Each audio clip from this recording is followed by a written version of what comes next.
Hello नमस्कार। उड़ान institute के इस ऑनलाइन प्लेटफॉर्म पर आपका स्वागत है। आज का जो हमारा सेशन रहने वाला है वो है भाषा विज्ञान के बारे में। धीरे धीरे हम अगली क्लासेस में हिंदी साहित्य को कंप्लीट करेंगे। तो आज का जो हमारा सेशन है वो है भाषा विज्ञान के बारे में। हिंदी साहित्य को समझने से पहले हमें भाषा विज्ञान के बारे में जानना बहुत ज़रूरी है। भाषा विज्ञान यानी कि हिंदी से पहले कौन सी भाषाएं प्रचलित थी, कैसे कैसे हिंदी का विकास हुआ, कैसे हिंदी का जन्म हुआ, तो उनके बारे में आज हम पढ़ेंगे। तो इसे हम एक चार्ट के माध्यम से याद कर सकते हैं। सबसे आसान तरीका है, बहुत सारे तरीके हैं इसको याद करने के, लेकिन सबसे जो सटीक और सबसे आसान तरीका है वो इस चार्ट के माध्यम से। आप कभी भी इसे भूल नहीं पाओगे। तो सबसे जो पुरानी भाषा जिसे हम कहते हैं, सबसे पहले जो भाषा प्रचलित हुई उसका नाम था वैदिक संस्कृत। वैदिक संस्कृत सबसे पुरानी भाषा है। जो हमारे चारों वेद हैं, चारों वेद, उनके नाम आपको पता होने चाहिए। ऋग्वेद, सामवेद, यजुर्वेद,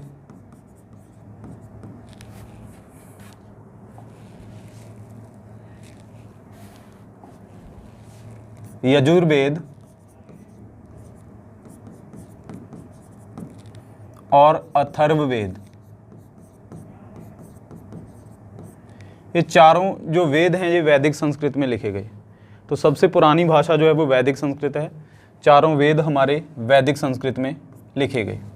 इसका टाइम पीरियड जो है यह है 1500 से लेकर 1000 तक, 1000 ईसा पूर्व तक। जो ईसा पूर्व था वो ईसवी से उल्ट चलता था, यानी कि 1500 से 1000। ठीक है जी। तो ये ईसा पूर्व है, ईसा पूर्व। 1500 ईसा पूर्व से 1000 ईसा पूर्व तक जो भाषा प्रचलित हुई उसका नाम था वैदिक संस्कृत।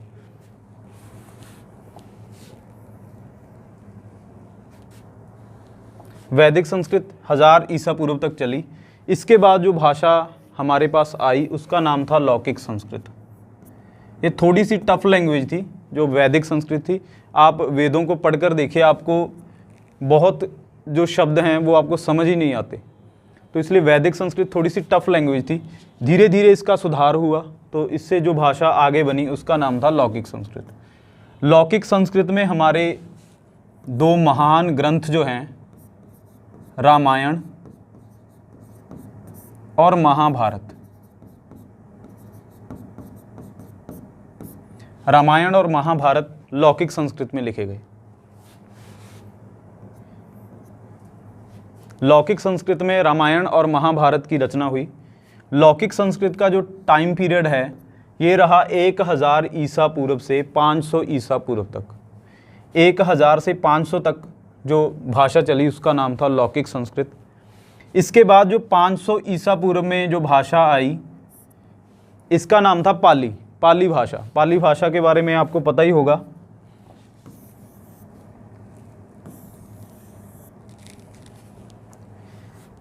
पाली भाषा बौद्ध धर्म की भाषा है।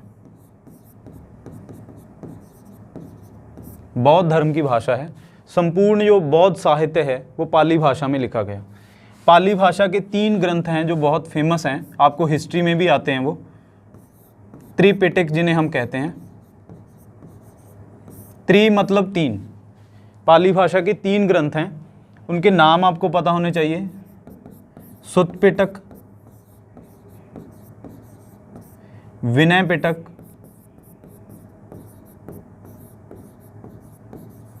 और अभिधम पिटक।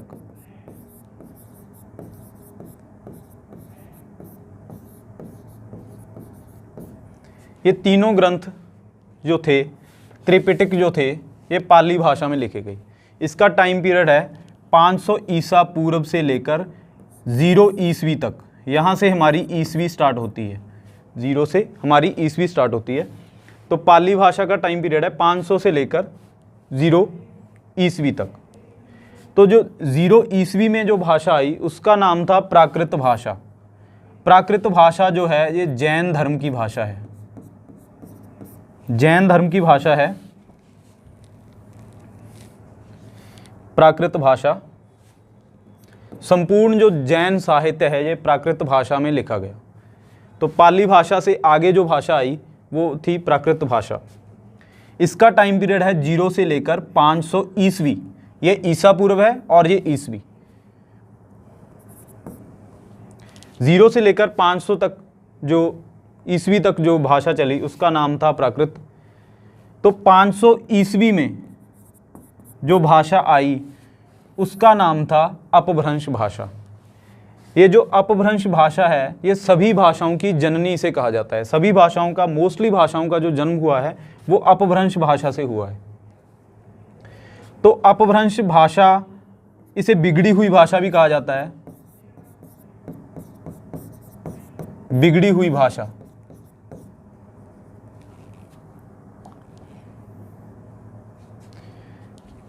बिगड़ी हुई भाषा भी इसे कहा जाता है।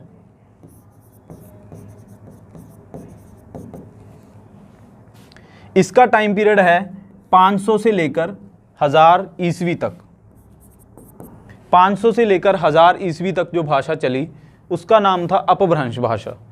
अपभ्रंश भाषा वैसे तो ये 1200 ईस्वी तक चली है, 1200 ईस्वी तक अपभ्रंश भाषा चली है, लेकिन कोई भी भाषा है वो धीरे धीरे स्टार्ट होती है और धीरे धीरे उसका पतन होता है।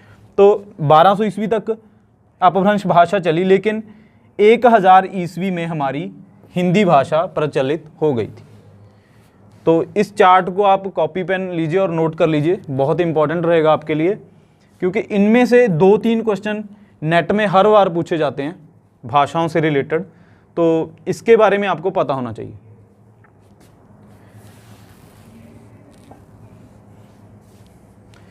प्राकृत और अपभ्रंश भाषा ये बहुत इंपॉर्टेंट हैं।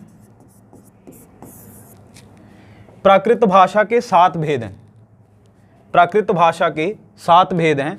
यही भाषा आगे चलकर वही अपभ्रंश बन जाएगी। ठीक है जी। तो शौरसेनी प्राकृत इसका पहला भेद है। शौरसेनी प्राकृत मोस्ट इंपॉर्टेंट है ये शौरसेनी प्राकृत।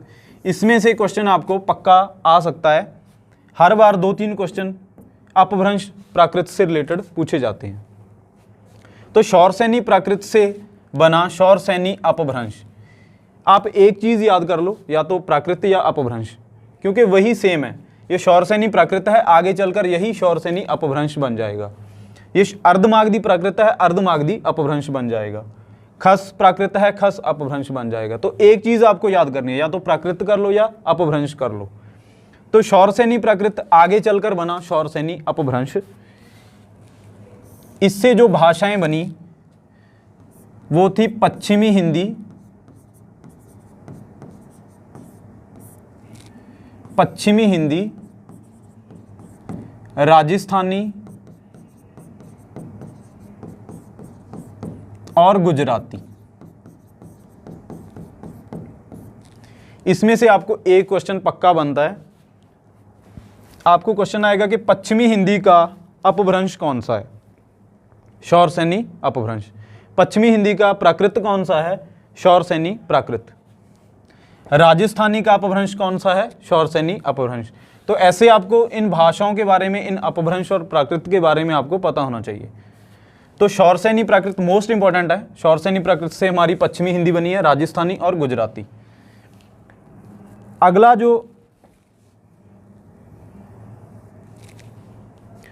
जो हमारा प्राकृत है यह है अर्धमागधी प्राकृत। अर्धमागधी प्राकृत से जो भाषा बनी उसका नाम था पूर्वी हिंदी।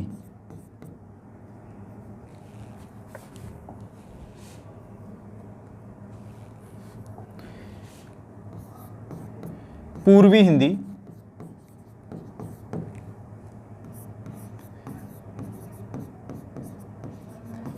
पश्चिमी हिंदी, राजस्थानी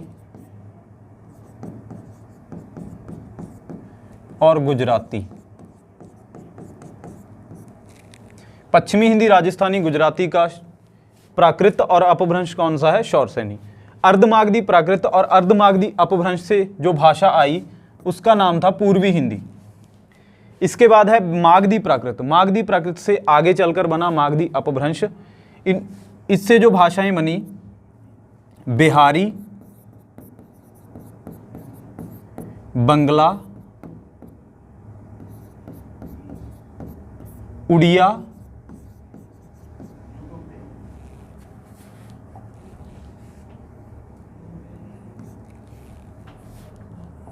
बिहारी, बंगला, उड़िया और असमिया। बिहारी का, बंगला का, उड़िया और असमिया का जो प्राकृत है वो है मागधी प्राकृत, और यही इनका अपभ्रंश है। एक चीज़ आपको याद होनी चाहिए। तो अगला जो हमारा प्राकृत है ये है खस प्राकृत। इससे आगे चलकर बना खस अपभ्रंश। इससे जो भाषा बनी उसका नाम था पहाड़ी। पहाड़ी भाषा का अपभ्रंश और प्राकृत का नाम है खस प्राकृत। पैशाची प्राकृत से आगे चलकर बना पैशाची अपभ्रंश। इससे जो भाषा बनी, इससे दो भाषाओं का जन्म हुआ, पंजाबी और लहंदा। पंजाबी और लहंदा भाषा का प्राकृत और अपभ्रंश कौन सा है? पैशाची। ब्राचड़ प्राकृत से जो भाषा उत्पन्न हुई उसका नाम था सिंधी भाषा। सिंधी भाषा। महाराष्ट्री प्राकृत और महाराष्ट्री अपभ्रंश से जो भाषा उत्पन्न हुई इसका नाम था मराठी भाषा। तो इसको भी आप कॉपी पेन लीजिए और नोट कर लीजिए, बहुत इंपॉर्टेंट है। इससे 2-3 क्वेश्चन आपको पक्का बनते हैं नेट एग्जाम में, और भी कई एग्जाम में जो हिंदी से रिलेटेड हैं 1-2 क्वेश्चन पक्का पूछे जाते हैं। तो इस चार्ट को आप नोट कर लीजिए।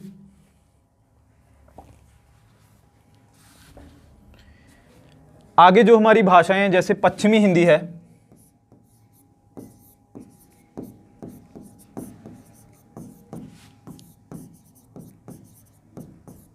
पश्चिमी हिंदी की कई बोलियां हैं, उनके बारे में आपको पता होना चाहिए। पश्चिमी हिंदी की बोलियां हैं खड़ी बोली,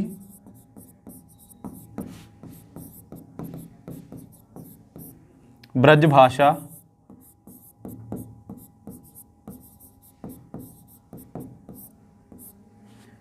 बांगरू,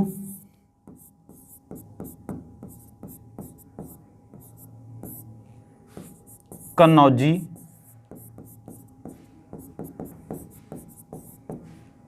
और बुंदेली।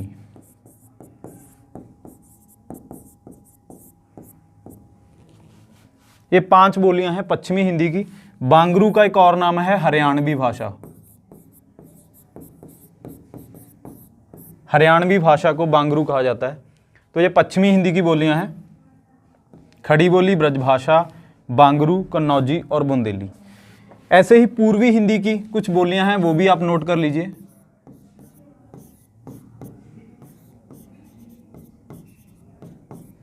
पूर्वी हिंदी की बोलियां हैं अवधी, बघेली और छत्तीसगढ़ी।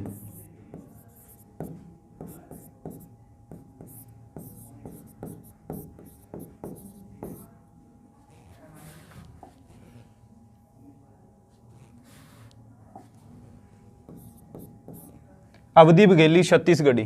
पूर्वी हिंदी की 3 बोलियां हैं, पश्चिमी हिंदी की 5 बोलियां हैं, जिनके बारे में आपको पता होना चाहिए। तो आगे है एक बिहारी। बिहारी जो भाषा है इसकी भी कई बोलियां हैं। बिहारी,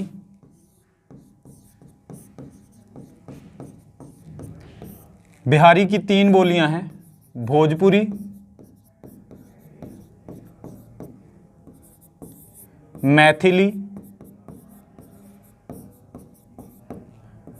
और मागधी। इसे मगही भी बोला जाता है, मगही। भोजपुरी, मैथिली, मागधी, ये बिहारी हिंदी की बोलियां हैं। तो जो हमारा हिंदी का मानक रूप है, मानक यानी कि जो आज हिंदी हम बोल रहे हैं, जो अभी हिंदी बोल रहे हैं, तो ये कौन सी बोली है, कौन सी हिंदी है? तो ये है खड़ी बोली। अगर आपको क्वेश्चन आए कि हिंदी का मानक रूप कौन सा है, यानी कि आज जो हिंदी लोग बोलते हैं वो कौन सी बोली है, वो खड़ी बोली बोलते हैं। ठीक है जी, पश्चिमी हिंदी की बोली है जी। ब्रजभाषा, खड़ी बोली से पहले जो भाषा प्रचलित थी वो ब्रजभाषा थी। तो इनको भी आप नोट कर लीजिए कॉपी पेन निकाल कर।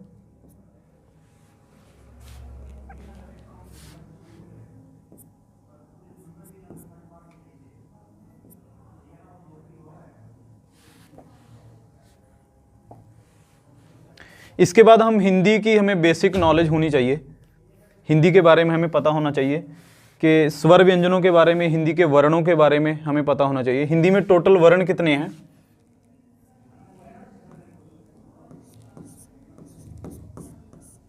हिंदी में वर्णों की संख्या है 52 अक्षर हैं हिंदी के। कई स्टूडेंट एग्जाम में क्या करते हैं कि उनसे पूछा तो जाता है कि व्यंजन कितने हैं, तो वो 52 पर लगाते हैं। 52 तो टोटल वर्ण है, टोटल वर्ण जो है वो 52 है। व्यंजन हैं जो 33 हैं, 33 व्यंजन है हिंदी में, 33 व्यंजन है। वर्ण जो है वो 52 है। हिंदी में जो स्वर हैं वो है 11। मात्राएं कितनी हैं?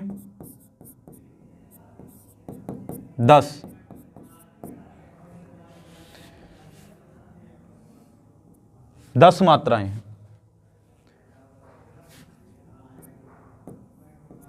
इसके बाद हमें हिंदी के व्यंजनों के बारे में पता होना चाहिए, हिंदी की बेसिक नॉलेज जो है हमें होनी चाहिए।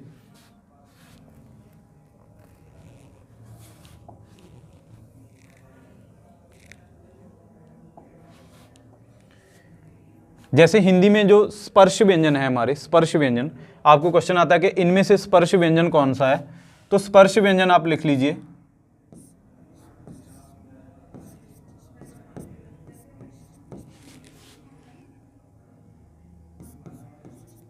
ये हमारे स्पर्श व्यंजन है।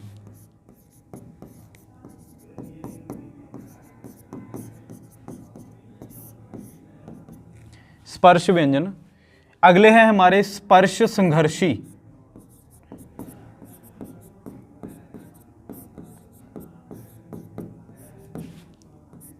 च श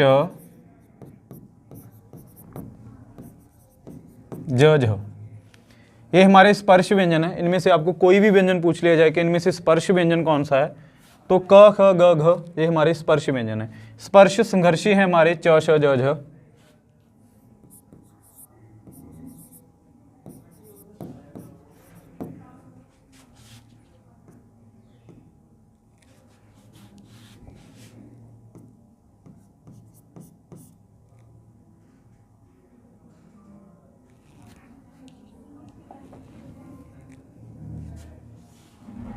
अंतस्थ व्यंजन। अंतस्थ व्यंजन के बारे में आपको पता होना चाहिए। अंतस्थ व्यंजन कौन से होते हैं?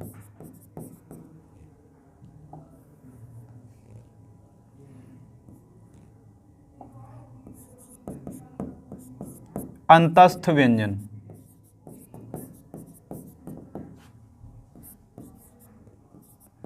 य र ल व, इन्हें अर्ध स्वर भी कहते हैं। अर्ध स्वर, अर्ध स्वर या अंतस्थ व्यंजन।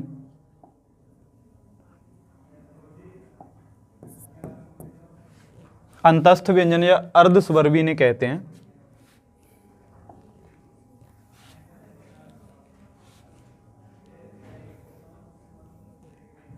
ऊष्म व्यंजन। ऊष्म यानी कि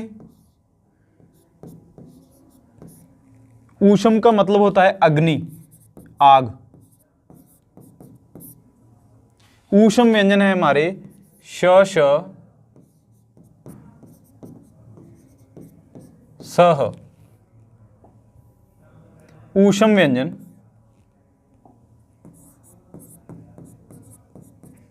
श श सह, जब हम इनका उच्चारण करते हैं तो हमारे मुंह की जो हवा होती है वो गर्म हो जाती है। श श सह, इसलिए इन्हें ऊष्म व्यंजन कहा जाता है।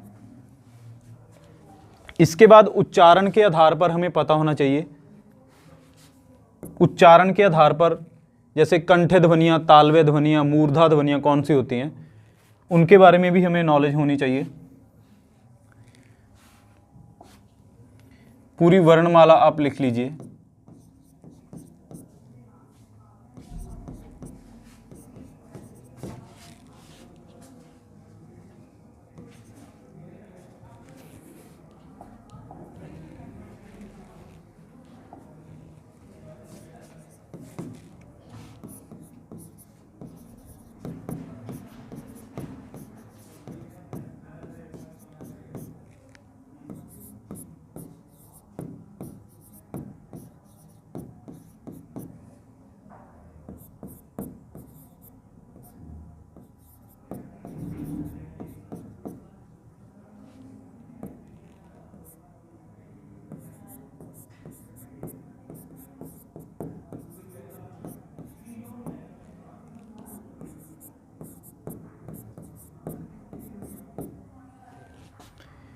ये तो है हमारे स्पर्श व्यंजन, क ख ग घ, स्पर्श व्यंजन जिन्हें हम कहते हैं।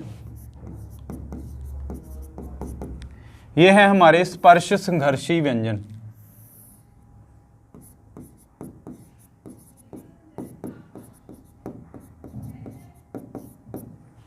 ये आपको पता ही है कि इन्हें नासकीय व्यंजन कहते हैं। जब हम इनका उच्चारण करते हैं तो आधी आवाज़ हमारे नाक में से आती है। तो ये 5 जो हैं ये नासकीय हैं,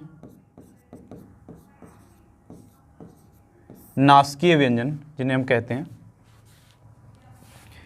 ये है हमारे अंतस्थ व्यंजन, इन्हें अर्धस्वर भी कहते हैं, अर्धस्वर, अंतस्थ, अंतस्थ व्यंजन, य र ल व। और इनके बाद आते हैं श श स ह।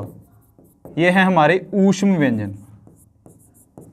ऊष्मा उत्पन्न होती है, यानी कि अग्नि उत्पन्न होती है, हमारे मुंह की हवा जो है वो गर्म हो जाती है जब हम इनका उच्चारण करते हैं, श श स ह का। ठीक है जी।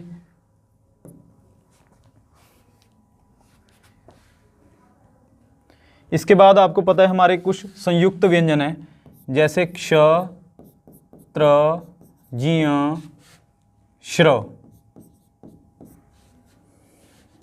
ये हमारे संयुक्त व्यंजन हैं। संयुक्त इन्हें क्यों कहते हैं? क्योंकि ये 2 व्यंजनों से जुड़कर बने हैं। क और श से जुड़कर क प्लस श बन गया क्ष। ठीक है जी। त प्लस र,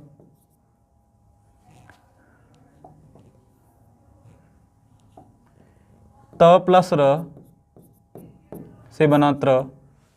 ठीक है जी। ज प्लस इ से बना ज्ञ। तो ये 2 व्यंजनों से जुड़कर बने हैं, इसलिए इन्हें संयुक्त व्यंजन कहते हैं। संयुक्त व्यंजन।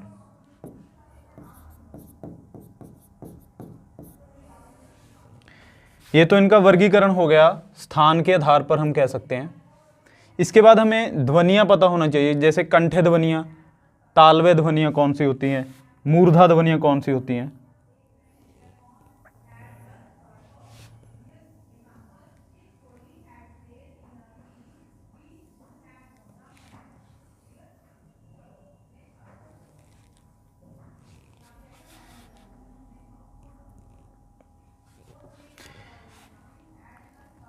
यहां तक सभी को पता है कि क ख ग घ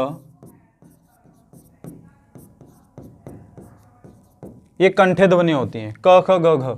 लेकिन जो एग्जाम में क्वेश्चन आता है वो इनमें से नहीं आता। ये तो सभी को पता है कि क कंठे ध्वनि है, ख कंठे ध्वनि है। एक लाइन में आपको सभी ध्वनियाँ कंठे जितनी भी हैं वो याद होनी चाहिए। वो कैसे करोगे? जैसे क ख ग घ अ आ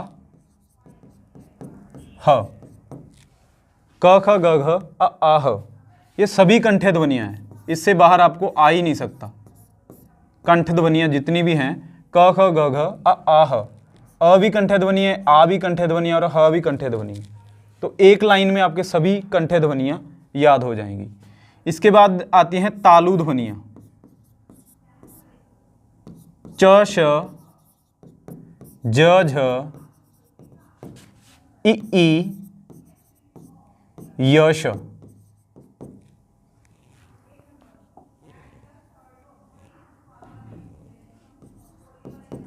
च श ज झ इ ई य श।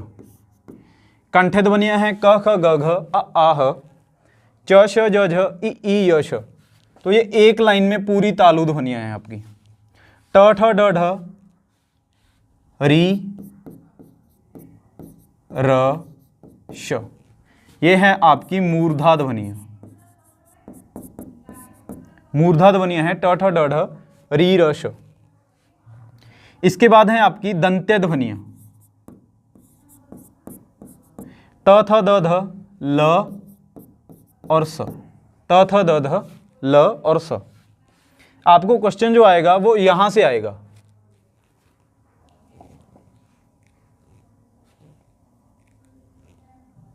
क्वेश्चन आपको यहां से आएगा।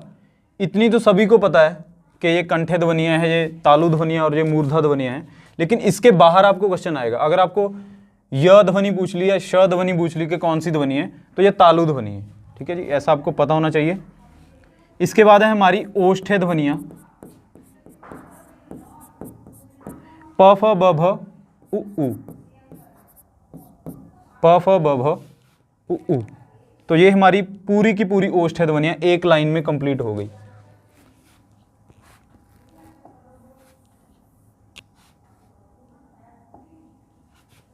क ख ग घ अ आ ह, ये पूरी की पूरी कंठे ध्वनियां हैं। तो ये एक लाइन में आपकी पूरी की पूरी कंठे ध्वनियां कंप्लीट हो गई। तो इसको आप कॉपी पेन निकालिए और नोट कर लीजिए। अगर आपको क्वेश्चन आएगा भी तो यहां से आएगा, इन ध्वनियों में से आएगा, ना कि इन ध्वनियों में से। ये तो सिंपल है, ये तो सभी को पता है।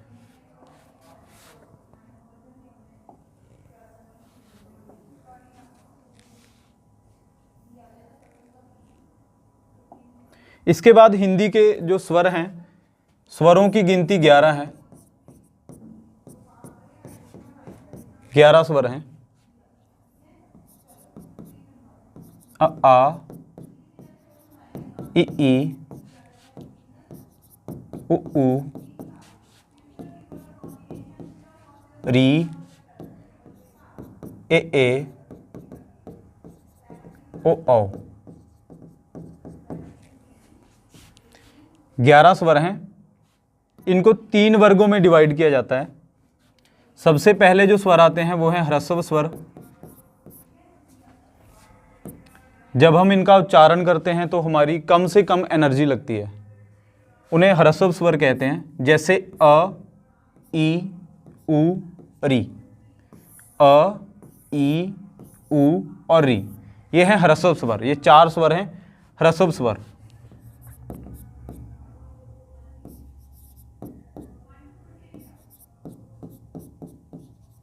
अ, ई, उ और री। इसके बाद आते हैं दीर्घ स्वर। दीर्घ स्वर जो होते हैं, जिनको हम थोड़ा लंबा करके बोलते हैं, जिनमें हमारी थोड़ी सी ज़्यादा एनर्जी लगती है, वो होते हैं आ, ई, उ, ए, औ। ए ओ। ये सभी जो बच गए, ये सभी दीर्घ स्वर हैं। ठीक है जी। आ, ई, उ, ए ओ औ। जिनको हम थोड़ा लंबा खींचते हैं उन्हें दीर्घ स्वर कहते हैं। जो लास्ट हमारे होते हैं वो हैं पलुत स्वर। ह्रस्व, दीर्घ और पलुत, इनमें से आपको कोई क्वेश्चन नहीं आएगा पलुत स्वरों में से।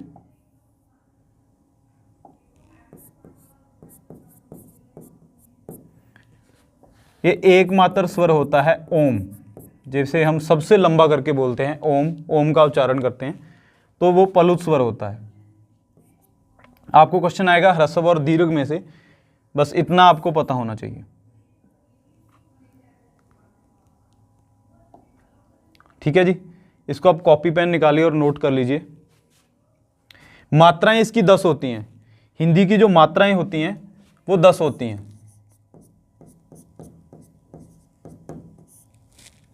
मात्राएं 10 क्यों होती हैं? क्योंकि अ की कोई मात्रा नहीं होती। इसको छोड़ के ये सभी मात्राएं हैं। स्वर 11 हैं, अ की कोई मात्रा नहीं होती। इसके बाद जो सभी हैं ये मात्राएं हैं। मात्राएं 10 होती हैं, स्वर 11 होते हैं।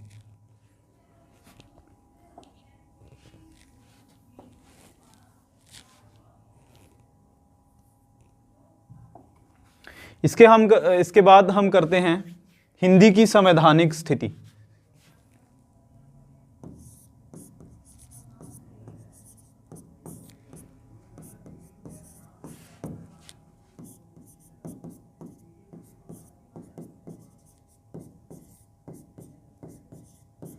हिंदी की संवैधानिक स्थिति यानी कि संविधान में हिंदी के बारे में क्या अनुच्छेद है, क्या कहा गया है हिंदी के बारे में। अगर हमें क्वेश्चन आता है कि हिंदी हमारी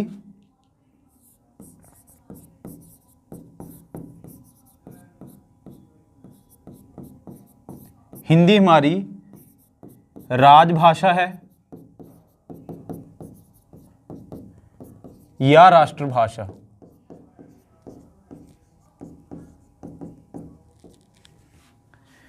हिंदी हमारी राजभाषा है या राष्ट्रभाषा है। मोस्टली स्टूडेंट जो लगाकर आएंगे वो राष्ट्रभाषा पर टिक लगाकर आएंगे, जो कि गलत है। ऐसा बोला जाता है कि हिंदी हमारी राष्ट्रभाषा है, ऐसा इसलिए बोला जाता है क्योंकि हिंदी भारत में अधिकांश लोग हिंदी बोलते हैं, बहुत सारे लोग हिंदी बोलते हैं, इसलिए इसे राष्ट्रभाषा का दर्जा दिया गया है। लेकिन संविधान में इसका कोई उल्लेख नहीं है। संविधान में ओनली उल्लेख है राजभाषा का। संविधान में हिंदी को केवल राजभाषा का दर्जा मिला है, ना कि राष्ट्रभाषा का। अगर आपको क्वेश्चन आए कि हिंदी हमारी राजभाषा है या राष्ट्रभाषा है, तो हिंदी हमारी राजभाषा है, ना कि राष्ट्रभाषा।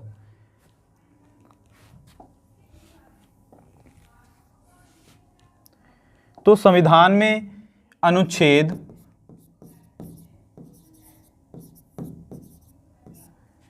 343 से लेकर 351 तक हिंदी के बारे में उल्लेख है। अनुच्छेद 343 से लेकर 351 तक भाषाओं के बारे में और हिंदी के बारे में उल्लेख है। जो अनुच्छेद 343 है ये क्या कहता है कि हिंदी हमारी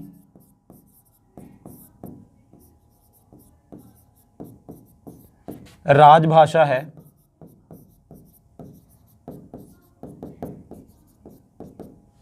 और इसकी लिपि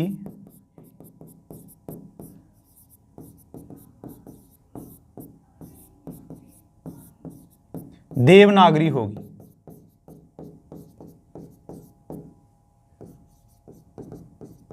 अनुच्छेद 343 में यह उल्लेख किया गया है कि हिंदी हमारी राजभाषा है और इसकी लिपि देवनागरी होगी। यह फैसला कब लिया गया? 14 सितंबर 1949 को यह फैसला लिया गया। 14 सितंबर 1949 को यह फैसला लिया गया कि हिंदी हमारी राजभाषा है और इसकी लिपि देवनागरी होगी। इसलिए हम 14 सितंबर को क्या मनाते हैं? हिंदी दिवस। हिंदी दिवस कब मनाया जाता है? 14 सितंबर को, क्योंकि इस दिन हिंदी को राजभाषा का दर्जा मिला। तो अगला जो अनुच्छेद है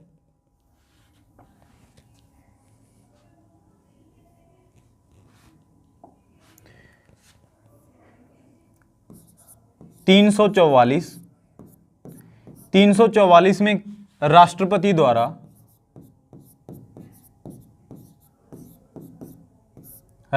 द्वारा राजभाषा आयोग का, आयोग यानी कि कानून, राष्ट्रपति द्वारा राजभाषा आयोग का गठन किया गया।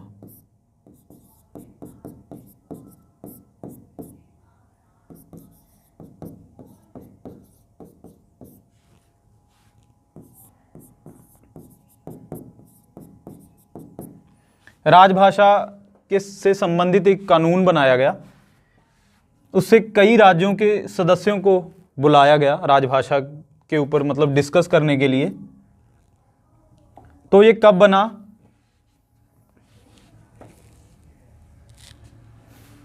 1955 में 1955 में राजभाषा आयोग बना।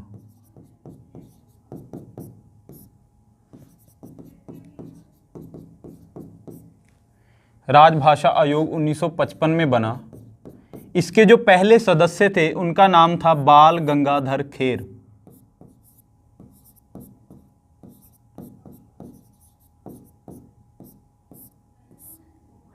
खेर। इसमें 20 राज्यों के सदस्यों को मनोनीत किया गया, यानी कि बुलाया गया। 20 राज्यों के सदस्यों को मनोनीत किया गया।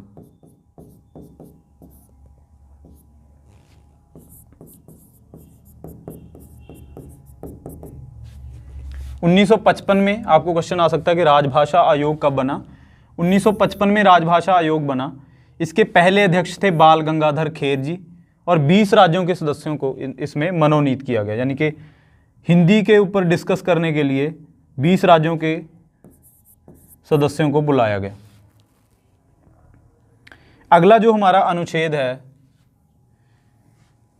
अगले जो हमारे 3 अनुच्छेद हैं 345, 46 और 47, ये प्रादेशिक भाषाओं के लिए हैं, यानी कि हिंदी से रिलेटेड अन्य जो भाषाएं हैं उनसे रिलेटेड हैं ये तीनों अनुच्छेद 345, 46 और 47। जो हमारा अनुच्छेद 348 है, इसमें कहा गया कि उच्च न्यायालय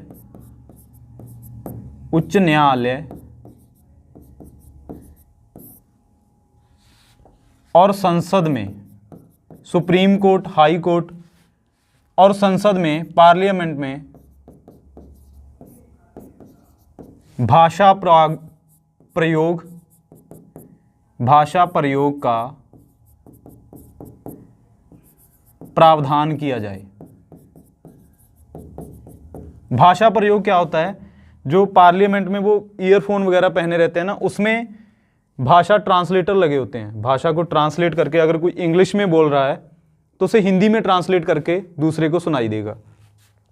तो पहले उसमें हिंदी नहीं थी, हिंदी को ऐड किया गया, यानी कि हिंदी का ज़्यादा से ज़्यादा प्रचार किया जाए, हिंदी को उसमें ऐड किया जाए। उसका प्रावधान जो रखा गया वो रखा गया 348 अनुच्छेद में, आर्टिकल जिसे हम कहते हैं। आर्टिकल 348 में उच्च न्यायालय और संसद में भाषा प्रयोग का प्रावधान किया जाए।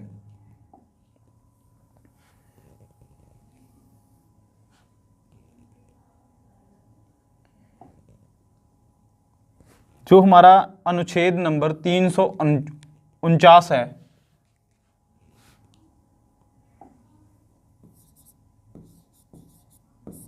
इसमें कहा गया कि भाषा से संबंधित कानून बनाया जाए। भाषा से संबंधित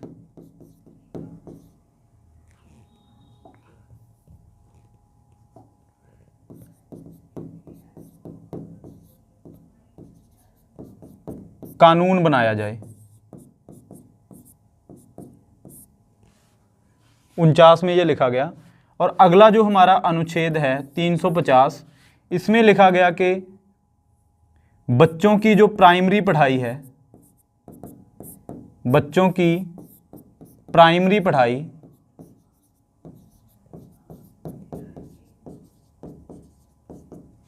उनकी मातृभाषा में होनी चाहिए।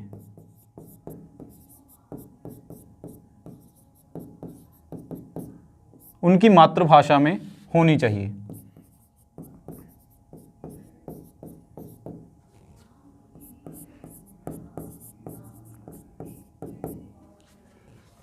और जो हमारा लास्ट अनुच्छेद है, अनुच्छेद नंबर 351,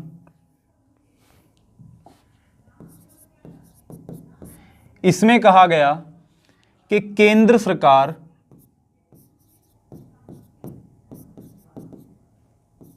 जो हमारी सेंट्रल गवर्नमेंट है, केंद्र सरकार हिंदी के प्रचार प्रसार के लिए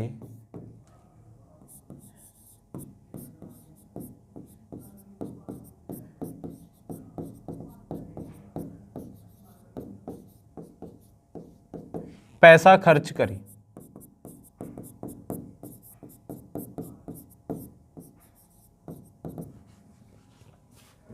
ठीक है जी। तो 343 से लेकर 351 तक जो अनुच्छेद है वो हिंदी के बारे में है।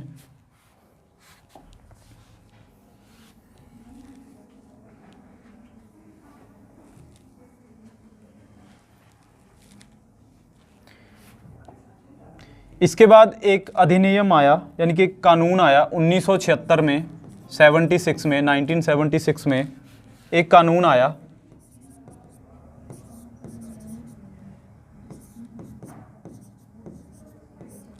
इसका नाम था राजभाषा अधिनियम।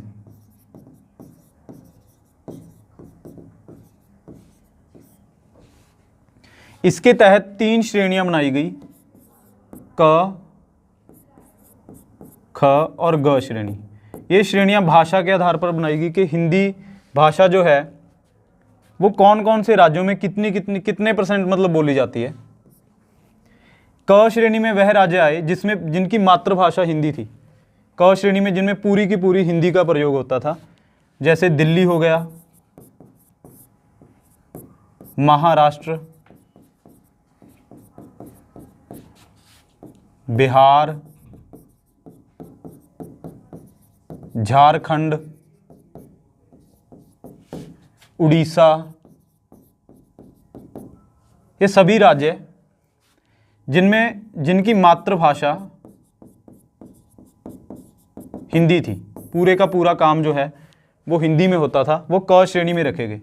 ख श्रेणी में वो राज्य आए जिनका 75% काम हिंदी में होता था। 75% काम जिनका हिंदी में होता था। ख श्रेणी आपके लिए इंपॉर्टेंट रहेगी क्योंकि ख श्रेणी में से ही आपको क्वेश्चन आएगा कि इनमें से ख श्रेणी का कौन सा राज्य है या कौन सा राज्य इनमें ख श्रेणी का नहीं है। तो ख श्रेणी में जो राज्य आते हैं वो हैं पंजाब, गुजरात, चंडीगढ़,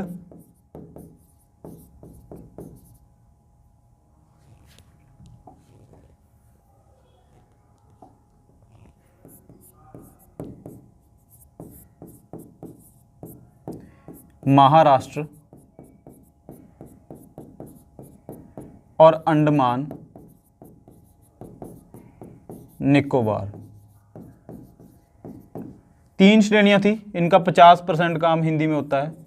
इसके बाद जो राज्य आ गए, ठीक है जी। तो ये आपके लिए इंपॉर्टेंट नहीं है ग श्रेणी। क और ख श्रेणी में से आपको क्वेश्चन आएगा। क श्रेणी के बारे में आपको पता होना चाहिए कि जिनकी मातृभाषा हिंदी है, पूरे का पूरा काम हिंदी में होता है। ख श्रेणी में वह राज्य आते हैं जिनका 75% काम हिंदी में होता है, जैसे पंजाब, गुजरात, चंडीगढ़, महाराष्ट्र और अंडमान निकोबार। इनमें से आपको क्वेश्चन आएगा ख श्रेणी में से, ठीक है जी।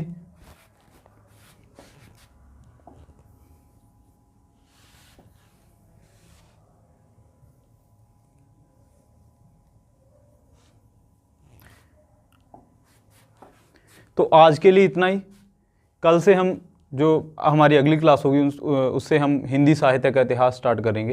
ये भाषा विज्ञान था, हिंदी के बारे में आपको थोड़ी बहुत नॉलेज होनी चाहिए, बेसिक नॉलेज। तो इसके बाद हमारा हिंदी साहित्य का इतिहास स्टार्ट होगा। तो धीरे धीरे स्टेप बाय स्टेप हम पूरे का पूरा साहित्य जो है हमारा कंप्लीट करेंगे। तो आज के लिए इतना ही, धन्यवाद।